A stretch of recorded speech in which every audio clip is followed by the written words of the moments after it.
Hello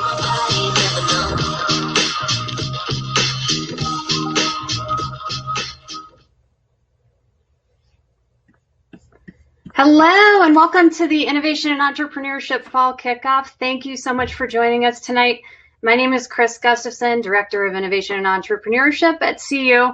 Hardest part of my job is saying that. Even harder is saying it to a lot of people who can't laugh with me when I mix it up. And maybe even worse is trying to spell it all day. So the best part of my job is actually getting to work across campus and help to connect students with entrepreneurial and innovative experiences. We have something for every student on campus. And actually today I'm in a lab, the Media Archaeology Lab, and I would love to introduce Dr. Lori Emerson, who created this lab, to just say a few words about something really innovative and cool that we have on campus. Lori. Hi, everyone. I'm glad that you made time to show up to this event. I direct the Media Archaeology Lab. This is basically a lab where you can come and have hands-on access to old tech from the late 19th century through to the present moment. Everything in the lab works. It's meant to be turned on, played with, tinkered with. You can make art here.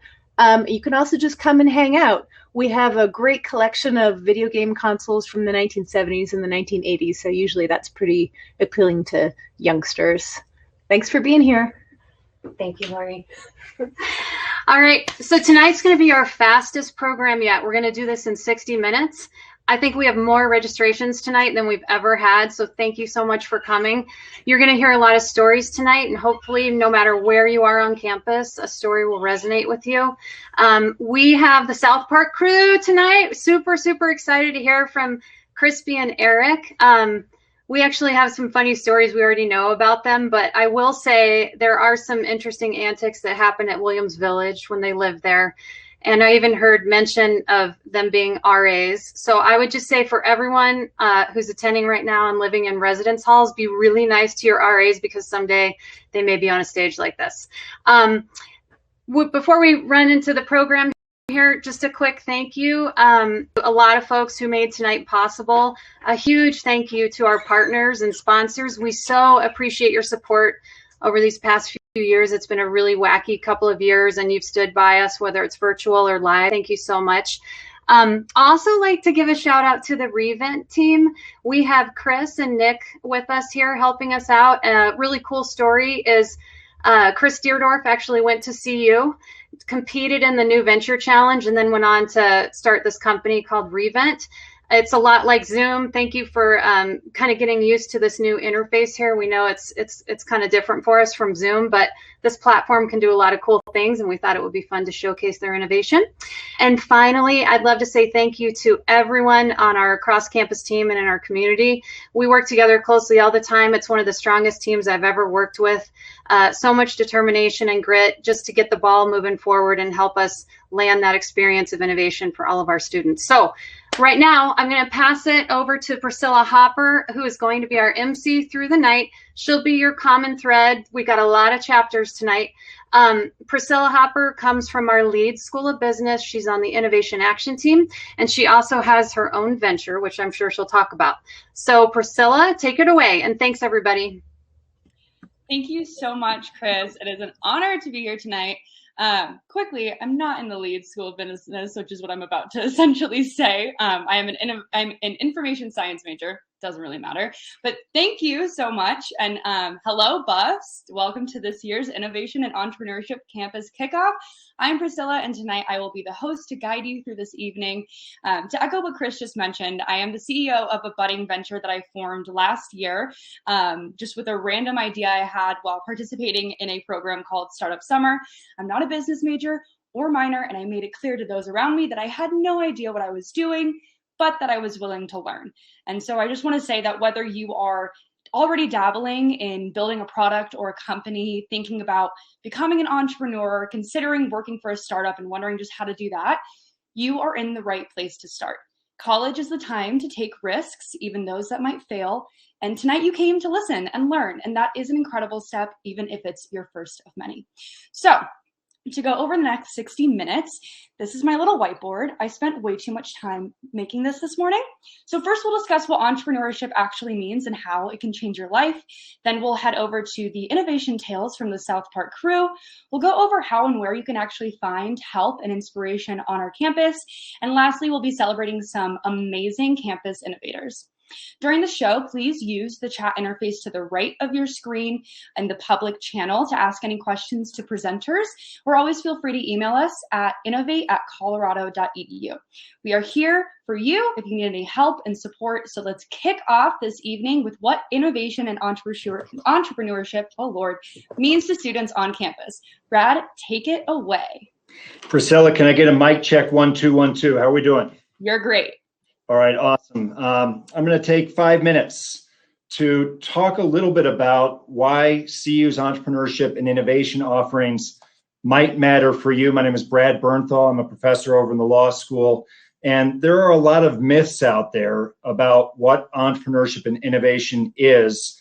I want to give you some real stories from recent years at CU that may help expand your vision about what entrepreneurship may look like. And you might be surprised at some of the forms that entrepreneurship has taken at CU. I'm going to share my screen here. Trying to share. There we go. This is Tabor Ward. She had a passion for goats and sustainable food production. She used our new venture challenge here at CU to launch a nonprofit, Mountain Flower Dairy, while she was a law student. Today, the dairy continues to produce goat cheese here in Boulder. And here's the insight. Building a goat dairy is entrepreneurship. Fundamentally, entrepreneurs like Tabor are individuals who are creating new things in the world. Second, entrepreneurship is a way to solve a problem that you care about. This is Kathy Vega and Alex Mulvaney. They wanted to work on the problem of bike safety at night. And they developed a better bike light, one that projects not just forwards, but also back onto the biker, resulting in a safer biking experience. And their startup, Shine On, today sells a better type of bike light. Go buy one after tonight. Third, Gallup, in a longitudinal study, found that the single most powerful predictor of long-term success for university students is this. Do you have a mentor who takes a deep personal interest in you during your time at CU? Entrepreneurship is a tremendous way to meet mentors who may well change your life. This right here is Fletcher Richmond. Fletcher, while he was a student at CU, lost 3 different times in the New Venture Challenge with 3 different companies. Never won the NVC. But Fletcher kept learning and he kept collecting mentors. And after he graduated, he and his team built a help desk software company called Help. Wind that forward to last summer. They sold that company very successfully to Atlassian, and today Fletcher is a much richer man than I am. Fourth, entrepreneurship is a team game. No one goes it alone. Entrepreneurship is a great way to develop your skills when it comes to leadership and teamwork. This is Riderama. They were a team of MBA students and computer science students at CU. They competed in the New Venture Challenge, and this is what it looked like when they won the NVC. Riderama built Uber before Uber. That's exactly what they were onto. It was a great idea. It got snagged up at the Public Utilities Commission, but this was a fabulous team that took advantage of entrepreneurship as a way to build their team skills. And fifth, entrepreneurship is a lot of fun. There's a certain kind of energy around people who are building new things together. In the center of this outlandish picture is an individual dressed in an outlandish way. That is Chris White, who was a student here at CU. Chris and some of his friends loved vintage gear that they would buy to go to 80s parties. They decided to make a business out of it. It's called Shinesty. And today, this fun, seemingly silly business is a big success story. This is my style and outfit tonight is from Shinesty, and they really reflect a lot of the playfulness and joy and exuberance that is around entrepreneurial ventures. So as you listen tonight to the stories that you hear and the opportunities that are out there, keep in mind this: entrepreneurship is fundamentally about disrupting the status quo. It takes a lot of different forms. And no matter where you are at CU, what department or school you're in, whether you're an undergraduate, a graduate student, staff, faculty, no matter where you are, we have resources to teach you the methodologies, the processes, the steps that go into creating something where today nothing exists in the world. You and your friends may have an idea. Tonight you're going to learn where can you get the tools to make those ideas a reality. With that, back to you, Priscilla. Thank you so much, Brad. Those were some great stories. I also want to just echo that being a part of an entrepreneurial community gives you so much more opportunity than you would even expect. You network with so many people, and you really go on a journey that is irreplaceable by anything else, at least that I've ever been on. So no matter what, this could be you, no matter what your dream is, where you are in your journey, CU absolutely has the resources to help you. Brad was one of my mentors creating my venture, so he's also incredible.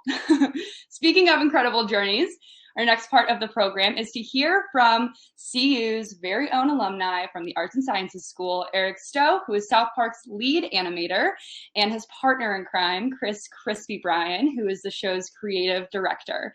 These two began their CU careers by living in Williams Village and have some very interesting stories to tell.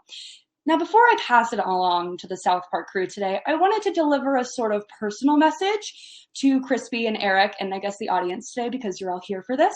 In the episode Ginger Kids, originally airing in 2005, which might I add has been watched by far too many of my peers, Cartman goes on the ginger rant. I want to use this platform here today to debunk one of his claims. According to the scientific community, it has not been proven that gingers don't have souls. And for that scandalous false claim, for which our community received years of passive-aggressive comments, I believe I'm personally entitled to some sort of compensation or a job. Honestly, I'll just take a job with you guys. That's totally fine with me. Thank you so much for giving me this platform to speak my truths. And that concludes our How to Network portion of the evening. I'm just kidding. I can't see if any of you are laughing. I'm not actually mad, and that's not how to actually network. All right, let's get back to reality. Eric Miller is a teacher and the executive director of the Deming Center for Entrepreneurship. And as of this evening, he is a cool dad, as his kids apparently cannot believe that he is about to chat with the South Park crew. Before he takes over, we're going to show you just a quick clip and then get on with the show.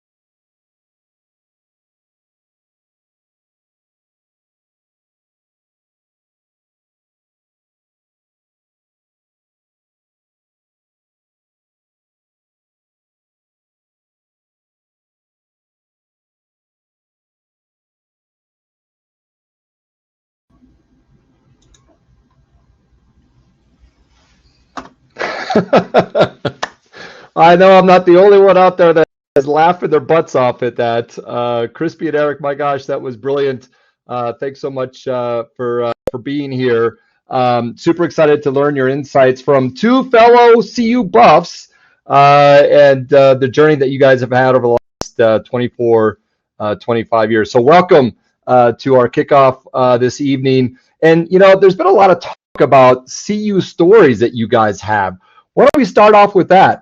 Share your favorite CU story from when you guys were going to school here, and that could be when you were RAs at Stearns, or you know, the escapades at the Dark Horse. What story comes to mind from your time at CU? I would say thanks for having us. We're happy to be here. I don't know. There are a lot of them we can't tell. I think there's still legal implications for some of them. Yeah. I mean, I was in Stearns East, so I want to shout out to Stearns East. He was a resident over at Stearns West. But making films and being in the film school, we would utilize some of the rooms at Stearns and Williams Village. They made great little sound stages. Some of the stuff we filmed down in there's these party rooms in between the towers.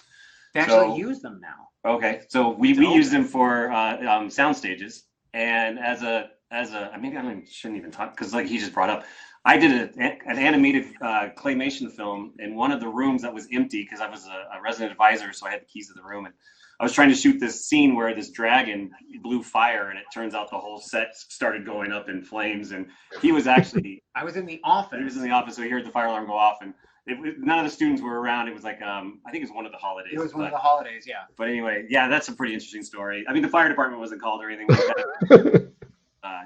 We should keep that up. I love it. Thanks, guys. Thanks for starting us off. That's right.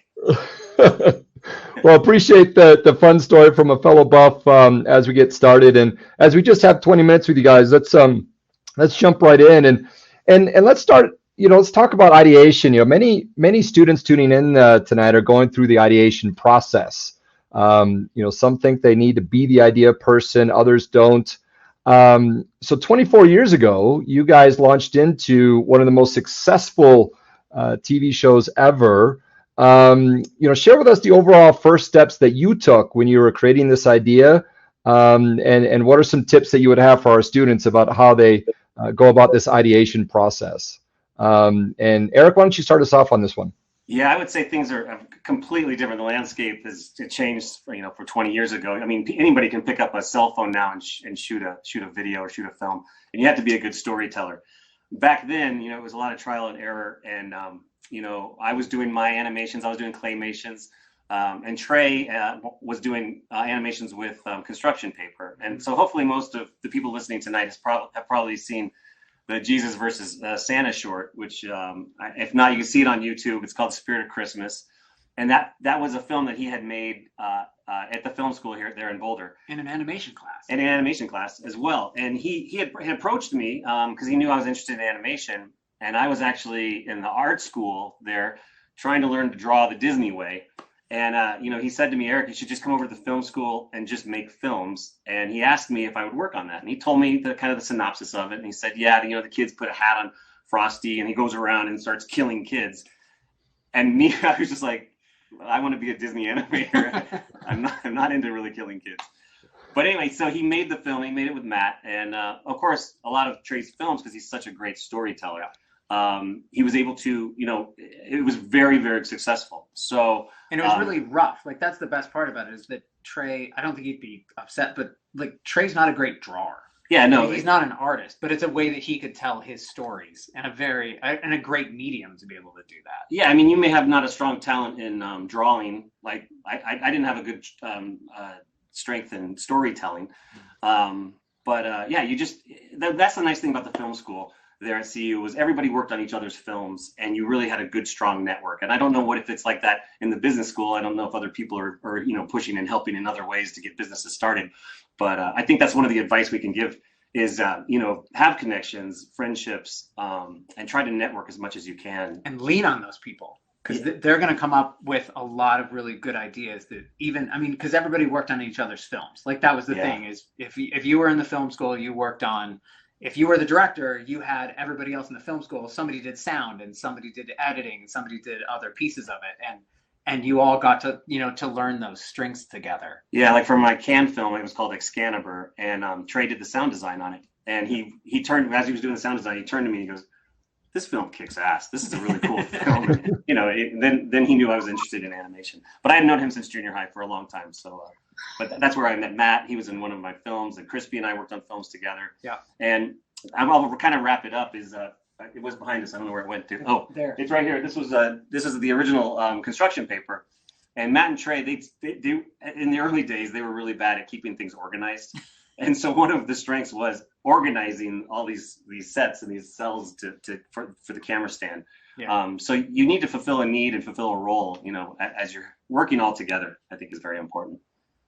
Awesome. Thanks for starting us off with that, and just a great takeaway for all of our students that cross-campus collaboration and helping others with projects and just getting different perspectives in there, I think could be super powerful. Next topic I'd love to get your thoughts on. And then, by the way, for everybody listening, please pop questions into the chat. Crispy and Eric are excited to get questions from folks tuning in.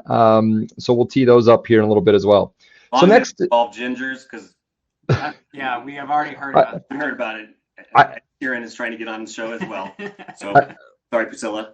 I was going to actually ask for your response to Priscilla's, critique there, but I think well played there. Next topic is, let's talk about risk taking. My gosh, you guys have taken risks in creating this show, and risky topic with the Broadway musical, Book of Mormon. Now you're embarking on Casa Bonita, the restaurant, another project, involving some considerable risk. What's your process in determining what risk to take and evaluating kind of the risk of a project, and kind of some tips in that regard? And Crispy, maybe you could start us off on this one.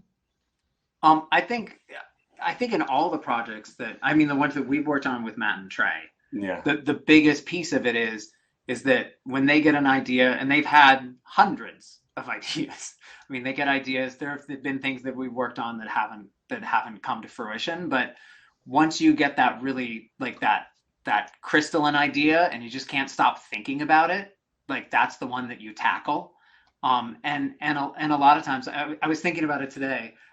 When we all started out, I remember when you went to California, you were sleeping on somebody's couch. When I went to California, I slept on your couch. Right. When I got out there, somebody slept on my couch. And it's one of those things is we went in, we grew up in Colorado, went to California. And I remember Matt, this is when I think about the risk of South Park, I literally remember quitting my job here in Denver out of school, and Matt saying, dude, you should come to do this show. We'll probably be canceled in 6 months, but you can tell everybody you worked on a TV show. And that's when I said, sure, let's do it. Let's just do it. And 24 plus years later, here we are.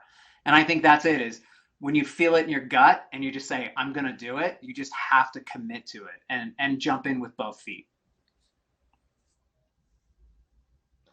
Yeah. And any other thoughts you'd like to add, Eric, in terms of that risk-taking element? Yeah, Crispy brought up a good point. The guys thought that maybe we would do 6 to 8 episodes of South Park, and that would probably be the life of it. Yeah. And we really worked hard, to make sure that it had a chance to have some longevity. The other things that come up, like the Casa Bonita risk, and the Book of Mormon, that would be more, I think, of a question towards, Matt and Trey and the kind of the sparks that they have. But they are risk takers, of course. Even the way that we do South Park is a risk, because we do it in 4 or 5 days. And when we first went out to LA, they were shopping it around, and people were saying there's no way you could finish a show in 3 weeks, and because it takes other network shows like The Simpsons and stuff 6 months to do it. And so we narrowed it all the way down from 3 weeks, and now we do it in 4 days, and that's a huge risk. But we've only failed, I think, on one show, and that's because something happened off-site where we lost electricity. So it's a thrill. Just taking those risks and watching Matt and Trey and see the things that they take on. It's great. There's been a couple that you haven't made it, like That's My Bush. I think it had, one season? Yeah, one season, yeah. And so that was a risk that they took, and, you don't really hear about those. Basketball, which they mostly get known for, which is really funny. When they get spotted and seen, they're like, hey, you're those guys from basketball. I think they've had other successes too. So, yeah. Awesome. Thanks so much for that. Next question that Crispy and I were talking about earlier, and Eric would love to have you maybe kickstart this question around failure. So you guys alluded to this. It's kind of a part of this innovation and entrepreneurship path and the creative path. Share a few times that you have failed. I know there have been pilots that have never seen the light of day and such. And from those failures, what are the lessons that you've learned that you want to leave with the students? I have to start that one.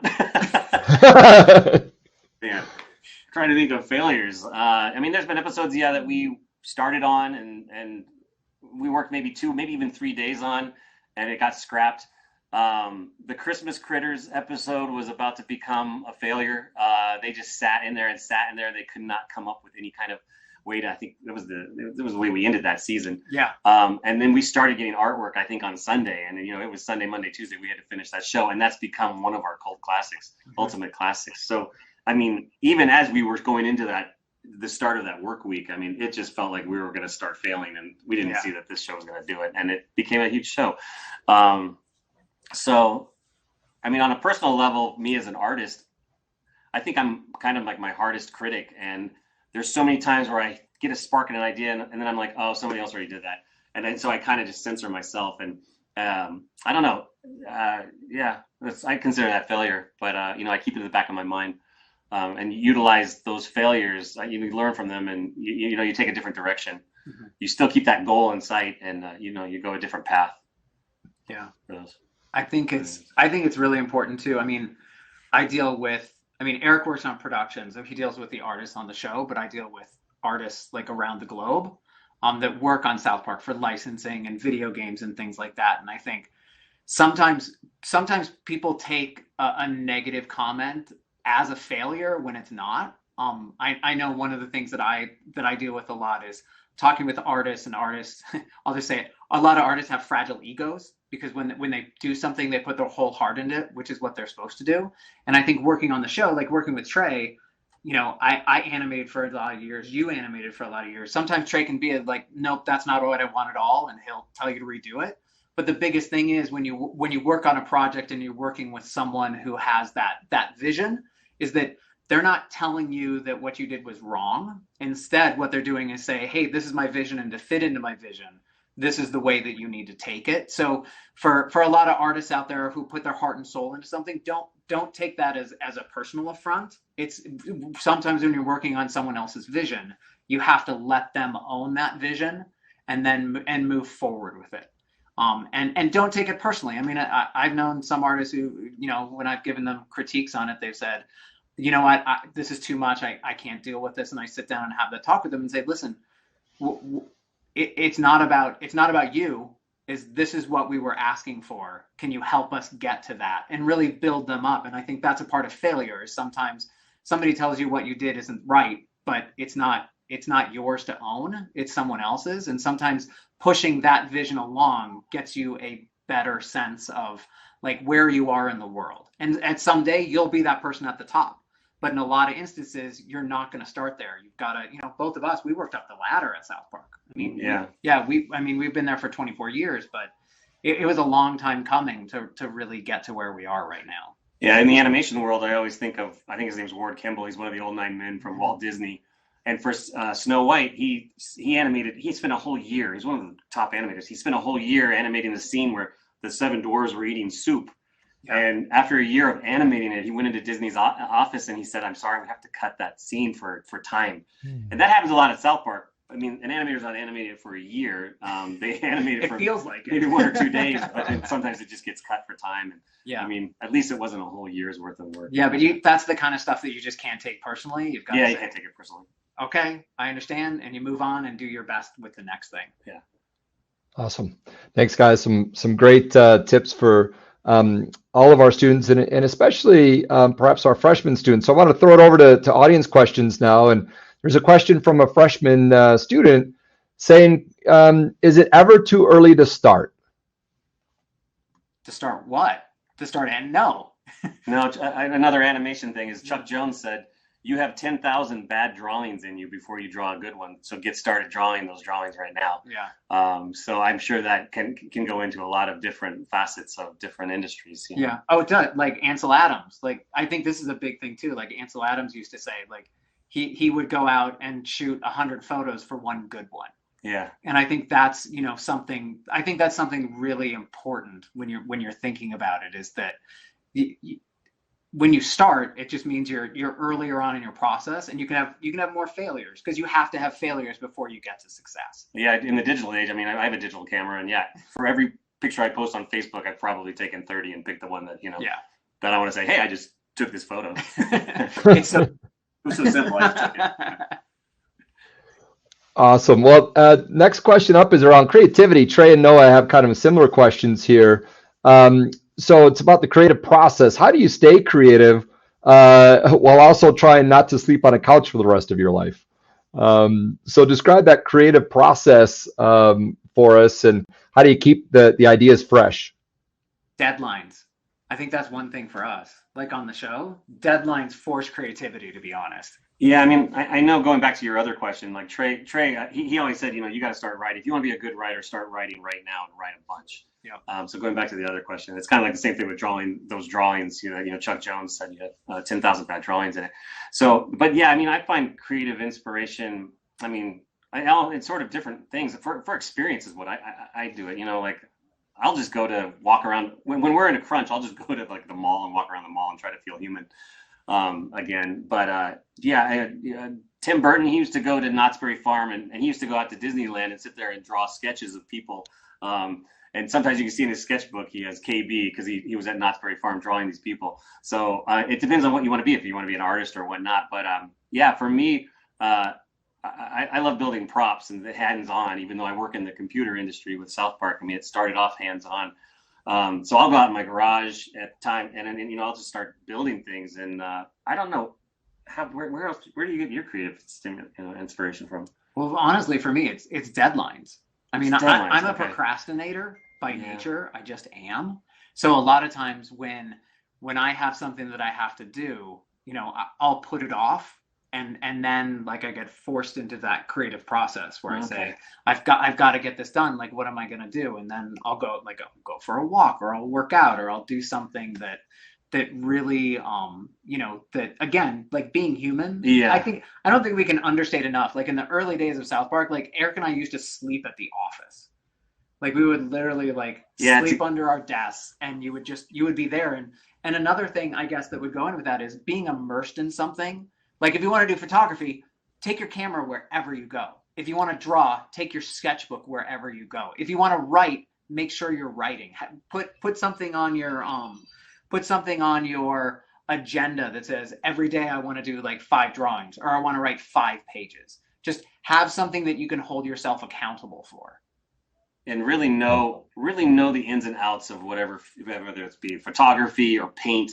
Maybe you're doing watercolors, but get to know other facets of like oil painting, and just really know that your tools, and make sure you spend a lot of time with them, even if you're concentrating on one section of it. I think that helps. Go to art galleries and see different artists and or photography. Go look at how other people are shooting photography that's in art galleries. Yeah, it's like just getting out there and going. I mean, I don't want to tell a bunch of Boulderites to go out for a hike. Bike ride. You're already doing that. Yeah. I mean, for me, I love traveling too. I get out there. I mean, we can't do it now because of the pandemic, but yeah, get out there and travel. See how other people live. I mean, visit the local fish markets. When I got out of college, I went to Cancun, and I went to downtown Cancun, not to where all the Las Vegas, hotels are along the coast there, and see how, people are living, what they're buying. And I also go to graveyards. Like I've been to Cuba, and it was so interesting to walk around and see how they bury and put tombstones up. Just culture. I think I get a lot of it's important to justify, because inspiration from that. Yeah. In college, we also put on a haunted house in Williams Village every year. Yeah, we called it the Tower of Terror. And that was before Disney did their Tower of Terror. That's right. So we did that's right. We did a haunted house. We did it a couple of years in a row. Yeah. We did our last 3 years of school. Yeah. Yeah. And actually, if you guys know those party rooms, one of the RAs who was volunteering was Jason, and he had a bat and mask, hockey mask. One guy, grabbed him, so scared, pushed him into the window and broke the window. There's these curtains that held him because it was above all the dumpsters. Yeah. And I'm just thinking about that last week or 2 weeks ago. I was like, oh my God, how did we get away with that? We had a guy in our window at Williams Village doing a haunted house. Yeah. Yeah. Okay. But that's the creativity. Like, again, it's like if you want to do something, like we wanted to put out, we didn't know anything about haunted houses. We literally just said, let's build a haunted house. And then we way overshot it. Yeah. I mean, it was, if you've ever been to Williams Village, it's the center place. It was a couple thousand square feet. Yeah. And by the last year that we did it, we had what, like 4,000 people coming through. Yeah, we had a lot of people coming. And it was one of those crazy things. But again, it's just like, if you want to do something, just do it. Like, just figure it out. But don't burn down your dorm and don't get any RAs thrown through anyone. That's right. Okay. Those are always key. There. Okay. Sage advice. So fun to hear of your guys' escapades here at CU and the creativity. We got time for a couple more questions. First, congrats to you and the entire crew on, again, creating one of the most successful shows in history. Congrats on your $900 million deal recently. My gosh, really, yeah. Oh, man, Dre. Yeah, it has nothing to do with us. That just means job security. Yeah. Then we get to eat meetup maybe. That's right. Well, fingers crossed. We'd love to come, hang out at Casa Bonita with you guys sometime soon as well. But thinking about, just this amazing run of 24, 25 years, what two key things have driven the success to this point? So when you reflect back, what do you believe really has driven the success that you guys have created? I think everything stayed fresh. When you look at a season of shows that we did, you'll see that there's a Four Boys episode, there's a Butters episode, then there's a Lemmy Wings episode, and then there's Goth Kids, and it's fresh. It's almost it never got into, like, I would say, a common rut. It always went into different areas, I think, within the show. And Trey would do that too. He's like, we've done too many like Cartman episodes. We need to do something different. Like they like to push the boundaries a lot. So like the seasons that we did where we had like one overarching story for the entire season. Yeah. So there's a lot. Yeah, we've evolved. I mean, with Game of Thrones, becoming so popular, and all these shows that kind of, and that's where we got the Integrity Farms idea was or that's where I think Matt came up with the idea, was like, let's do something that lasts through the whole season. So we've always tried to keep it fresh and tried new things. With 3D animation, with Barbra Streisand, Mecha Streisand, and Cthulhu. Yeah, I mean, we're not afraid to experiment. There was a couple of experiment things that didn't see the light. I don't know if any of the people out there know about Annoying Orange, but Trey had come on and we were going to actually test a way, to do real lips on a South Park character. And then he actually saw Annoying Orange. I was like, okay, scratch that. It's already been done. So yeah, I mean, just experimenting and keeping things fresh. I would say the other thing, because this is my world, since I deal with social media, is the fans, like the fans' reactions and all of that. Like that's one thing that is a real driver. I know that, when we're doing an episode like when we did the Christmas Critters, and Trey was just, he didn't want to release that episode. But then when it came out and the fans reacted to it, like it's a completely different feeling, right? And I think the one thing is the South Park fan base. I mean, it's phenomenal. It's over the top. And when we post something on social media and literally can just put up like a quote and have thousands of comments of fans like debating each other back and forth about the merit of this episode versus this episode, or this character or this storyline, like it's just amazing. And I know for me, because I deal with that on a more daily basis than the rest of the group. Yeah, and I think the fans also know like our intense schedule. Yeah. Doing it all within 5 days or 6 days, to see like knowing a week ago that none of this content existed. It didn't exist. And it's kind of like that show's kind of like a journal for the writers. I mean, it depends on what's going on. Yeah. Mask mandates, vaccines, horse and parasites. It's like that's plenty of content that really keeps the show fresh. So yeah. So keep doing it, everybody, because that's amazing for us. Yeah. So such great innovation in just about every aspect you guys are sharing your thoughts on. Thanks for sharing that. We have just a minute left. Key question from the audience here, and Jonathan, and perhaps you guys could just share final thoughts in the last minute, but everybody's dying to know which is your favorite South Park character and why, and then share your final thoughts with our students, and we'll wrap up with this final minute. I can't do a favorite. Do you have a favorite character? Let's see, a favorite character. I really like Mr. Hanky. I wish we could use Mr. Hanky more and more. I guess he's over at The Simpsons now, so we Yeah. can do that. Or let's see. You know what? I have seasons where I like specific characters. I think that's the hardest thing because I mean, I animated for 12 years on the show. Yeah. So it's really hard because there's some seasons and some bits. Like, I don't remember my favorite characters. I remember more of my favorite scenes than I remember anything else because I know that it was like, I did that one. It was Tuesday morning and I had 4 hours to finish the shot to get it in front of Trey. And then it got approved on the first run. And I'm like, and that's a win. And I just feel good. Awesome. Department or Butters. I mean, Matt and Trey, they base character our Butters on me, and so it's neat to see action figures, and a lot of people name their dogs, or I see tattoos with Butters on it. Yeah. So, I think Butters is a likable character. Do you like Butters more than Chaos though? Yeah, I guess so. I don't know. Professor Chaos is pretty cool too. Yeah. See. Yeah. See, when you pick, you just can't. And you're You like, can't, what about Tally? Like, what about Tally? What about It's so hard. It's so hard.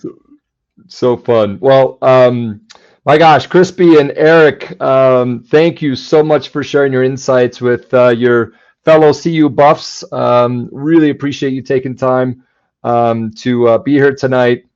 We learned, such great innovative stories and creativity, and always nice to hang out with fellow buffs and get some good ideas. Maybe we should do a haunted house in Willville this year. I don't know. Totally in. 100%. All right. Well, continued success to both of you guys. Thanks again. And we will perhaps see you at Casa Bonita as well. And with that, I'm going to throw it back over to Priscilla. Priscilla, take it away. Thank you so much. Thank you guys so much for joining us tonight. I do want to say that I actually was not allowed back at the Willville Haunted House because I accidentally broke a prop and got kicked out. But anyway, thank you guys so much for joining us and coming tonight. I really, really appreciate how much emphasis you added to the confidence that you have in your team, which I think is really imperative for young entrepreneurs. So we are now on the third segment of our evening, where we're going to sort of feature a few ways where you can start your innovation journey on campus. The first step, of course, is to sign up for the innovation email. This comes out weekly, gives you all the updates that you might need on upcoming events and programs. And next up, we're going to preview a few ways that you can plug in on campus and get the support that you need. And Nikki is going to start us off with that.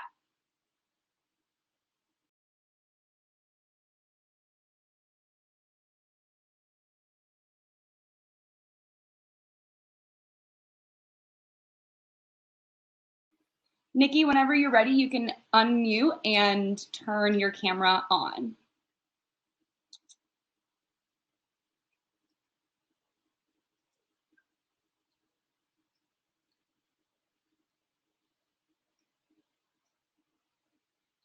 Alrighty, I might just pass it over to Omar to take it over from there. Oh, maybe Nikki's here? Sorry, had a little technical issue. I was kicked out, came back in. Yes, it's Priscilla. Awesome. My name Take is it away. Nikki. Yeah, my name is Nikki, and I'm a senior studying economics, and I'm part of the Student Innovation Action Team. So we're basically a group of students who help you to connect with resources on campus.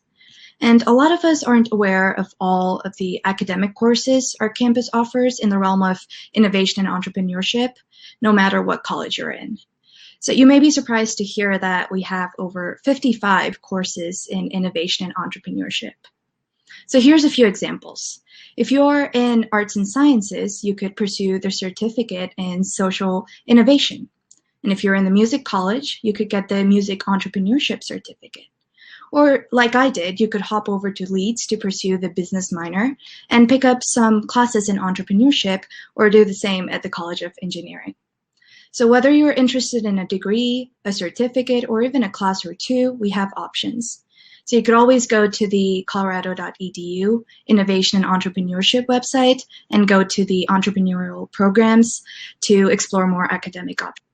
And I'm going to turn it over to Stan Hickory, give you information on other campus resources outside of classes.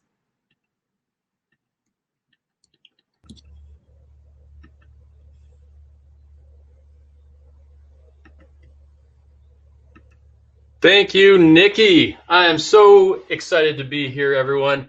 My name is Stan Hickory. I am the director of the New Venture Challenge. The Office of Innovation and Entrepreneurship has so many ways for all of you guys to get involved in business, entrepreneurship, and innovation. And one of those ways is the New Venture Challenge. Now, let me start by saying you don't have to have the next big idea to be part of the New Venture Challenge. Although if you do, right after this event, go and log into the New Venture Challenge and sign up, because we would definitely want you in the competition. But above all else, the New Venture Challenge is a community. The whole idea behind the New Venture Challenge is that we are a deeply collaborative group of people interested in doing something to have an impact on the world. That's what it's all about. And maybe you don't have the next big idea, but maybe you are great at supporting great ideas. The key is we have a role for every single one of you. The New Venture Challenge brings all of those people together to help us create ventures that will make a difference in the world. And this year especially, we're really focused on that cross-campus collaboration. So we're going to have several events all around campus to bring people together to ideate, to network, with the goal of creating teams around big ideas or even small ideas. Once teams are formed, then we have a robust support program where you can have mentors, we have workshops, and we have different ways for you to develop that business idea and create those synergies around that new idea. Then in April, at the Boulder Theater, we'll host our championship, and those teams will receive a share of over $100,000. But even if you didn't make it to the championships, the lessons learned and the network that you build is going to last you a lifetime. So if I've piqued your interest, join me and others on October 18th when we'll have our New Venture Challenge kickoff. I'm going to put the link in the chat. It's right there at colorado.edu.nvcu. And we hope to see you on the 18th. Now I'm going to shoot it over to Omar. Hey everyone, my name is Omar Kahil. I am a senior in computer science. So I just wanted to hop in real quick and kind of mention some of the resources and ways you could get involved as a student. One of the coolest things as a computer science student has been my ability to learn a lot, both in computer science and the business world and product design, product development, and all kinds of different areas. And CU has no shortage of resources and spaces to give you the support that you need to learn. So there's a lot of ways that you can get involved if you are an experienced entrepreneur, if you are a first-time entrepreneur, or if you don't really know what you're interested in quite yet. We have a lot of spaces such as the Idea Forge, the Blow Things Up Lab in Atlas, the ITLL, and the new Business Engineering Bridge. All these workspaces are amazing places to work. You have so many very talented professors, a lot of programming such as Catalyze CU, Startup Summer, Hack CU, all kinds of events. There is no shortage of places to learn and to build. So if you wanna learn more, innovate. colorado.edu/innovate, and there's a resources tab that will allow you to get in touch and get plugged in. Next up, we have Karen, who's actually who actually leads the Catalyze CU program, which Priscilla and I pursued. So Karen, take it away. Awesome. Omar, thank you so much. So as Omar said, I am here to tell you guys a little bit about CU's very own Summer Accelerator. So I'll pop a slide up here. If you aren't already familiar with what an accelerator is, the concept is that we help take your business from where you are to the next level, right? So that could be you need help getting a legal entity formed. It could be you need help with your business model. It could be that you need help with acquiring customers, right? And so CU's accelerator is called Catalyze CU.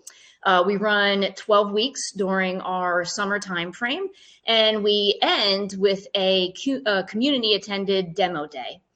In 2021, we actually did run our program in person.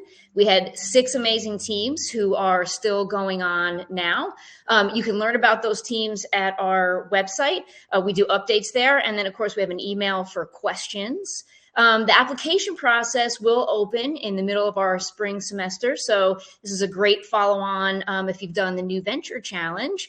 It is open to anyone with a Buff 1 card. So that's student, staff. We did have a faculty team this past summer. And the most important part is that we pay you. That's right, here first.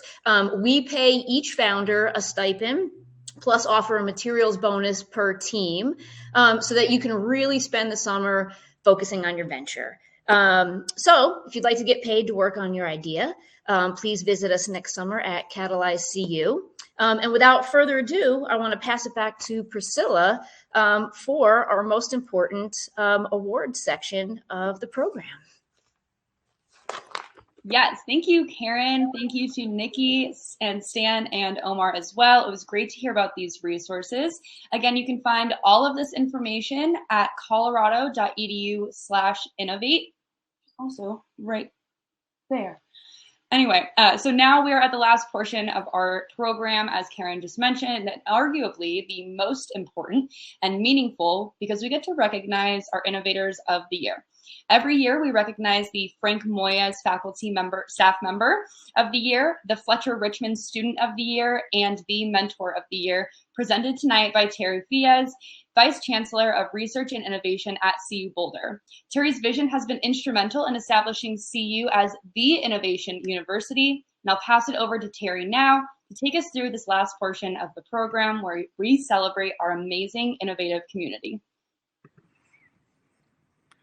All right, well, thank you so much, Priscilla. Hold on a minute while I try to share. Here we go. Hold on a minute. And is that just a minute? Here we go. Can you see the slide now? I hope so. So first of all, I just want to welcome all the freshmen that are part of this. This may seem a little bit overwhelming, but I want to reassure you that everyone is here to help you. And I'm really excited that you're here today, and just take in what you can, get to know other people, learn from other people, and that's really what entrepreneurship is all about. So, and for those returning to CU after this pandemic, welcome back. We're thrilled that you're back on campus. So our first award is the Fletcher Richmond Student of the Year Award, and you might recognize that name, Fletcher Richmond. He was featured by Brad Bernthal. So we've named an award after him because of all the amazing things he did when he was a student on campus and what he's done since he graduated. So it's our pleasure to honor Henry Kavitak as this year's Fletcher Richmond Student of the Year. Henry recently graduated from CU in May 2021 with a Bachelor's of Science in Creative Technology and Design, and served as a key member of the Innovation Action Team since its inception. In addition to being an outstanding role model for our campus, Henry helped to create and manage the Get Seed program, which is one of the programs that you can participate in, which provides microfunding opportunities for students with venture ideas. He also holds a patent for a ski equipment innovation. Henry is one of those people who is always up for taking on any challenges that are set his way, including agreeing to pose with exercise bands during the student innovation video you saw at the beginning of the night. While COVID restrictions held Henry back from taking his planned trip to New Zealand, we have him here tonight and would like to send him a huge thank you for his incredible leadership and enthusiasm for CU innovation and entrepreneurship.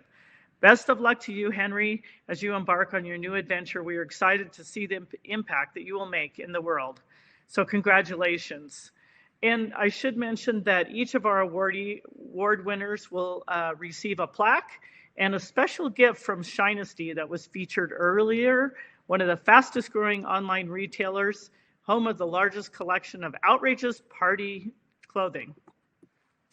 Our next award is the Mentor of the Year, and we're thrilled to recognize Susan Sirota as Mentor of the Year. Her extensive support of CU Boulder's entrepreneurial ecosystem includes working with both students and faculty through multiple programs and initiatives.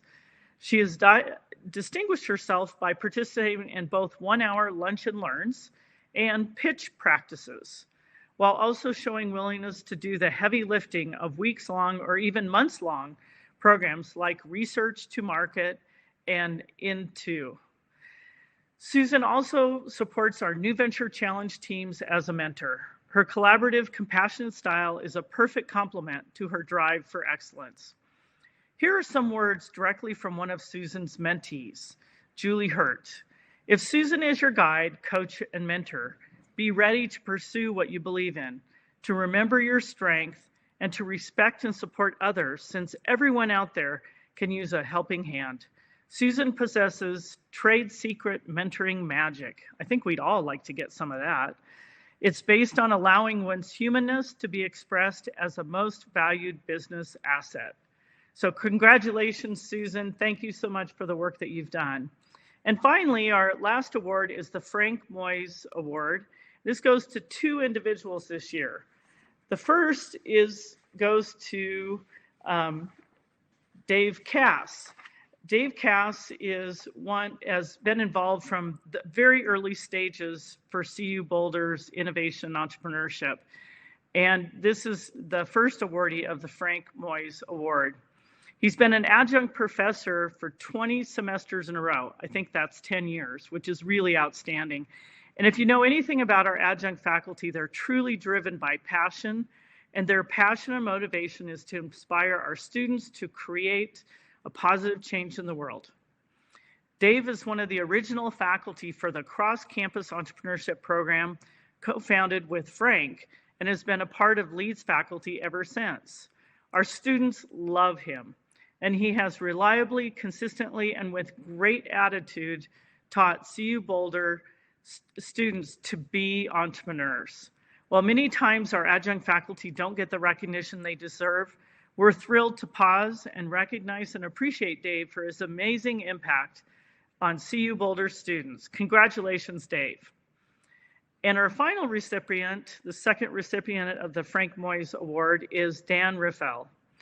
Dan, otherwise known as the godfather of the New Venture Challenge, is a faculty member in our engineering college and teaches a mechanical engineering capstone course that consistently culminates in multiple student teams advancing to the New Venture Challenge championships. We recently discovered that despite Dan's teams accounting for only 4% of the total number of teams in the NVC, they have won over 36% of the available prizes in the last 3 years. Hint to those watching this, get in his class if you want to win the NVC. Dan has provided consistent leadership in helping students to innovate and also provides a lot of feedback to improve our innovation programs year over year. He is truly a unique individual and hands out metal business cards and is affectionately called Mustache by many who know him. So congratulations to Dan and to all our awardees. Thank you so much. I forgot to change this. Here's Dan. And back to you, Priscilla. Thank you so much, Terry. And I'm going to stop sharing. I was about to say. Yeah, I'm getting there. No worries at all. Well, that is a wrap for this evening. Let's go innovate and make some impact. Have a great night, Buffs. And remember to go to the colorado.edu/innovate website or email us at innovate@colorado.edu for any help or support that you may need. Thank you guys so much. Have a good night.